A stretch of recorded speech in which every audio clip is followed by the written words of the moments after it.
I'm Keely, and I'm with Keely Floral Design. We're about 2 hours outside of the wedding. We have 2 hours to go. Everything's pretty much set up. It's about 200 people coming tonight.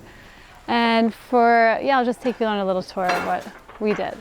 So for this, we have smilax and dendrobium orchids. We kind of wired it in. I zip tied some of them, but for the most part, eleganus and smilax like to wind around itself. So it was kind of easy to just throw it on there and whip it around and wrap it around itself.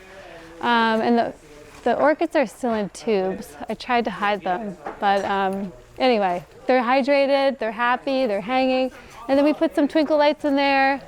Yeah, I think it turned out nicely. And it looks so cool. I love the rusty, like vintage industrial vibe with this sort of garden romantic vibe. So this is podocarpus, the garland. We actually ordered it already wound up. You can make your own, but this one has bear grass and podocarpus. We added some Vendella roses and some freesia, wired some of them so they don't fall out of the garland on that side. Just wrap it around, tie it on like a zip tie. This is the sweetheart table where the bride and the groom will sit, have dinner.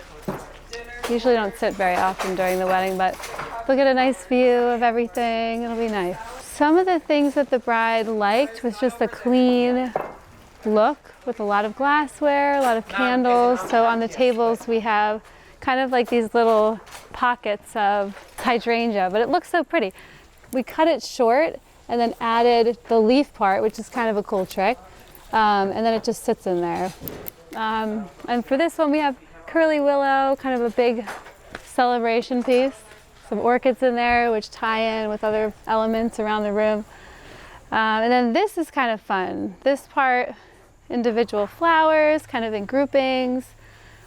The stems are considered when we're sticking them in. It's all about design really, not less about the variety of flowers. It's kind of like a little look into just one kind of individual flower and how pretty it is as a grouping.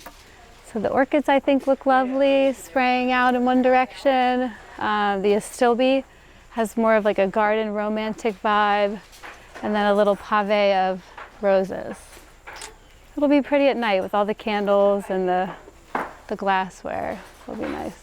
It's just such a celebration. I love being a part of like debatably the most important day in someone's life, and it's a dream come true in a lot of ways, and it's about romance and all of it. I mean, it's beautiful. It's just a happy day in everyone's life, especially the bride and the family.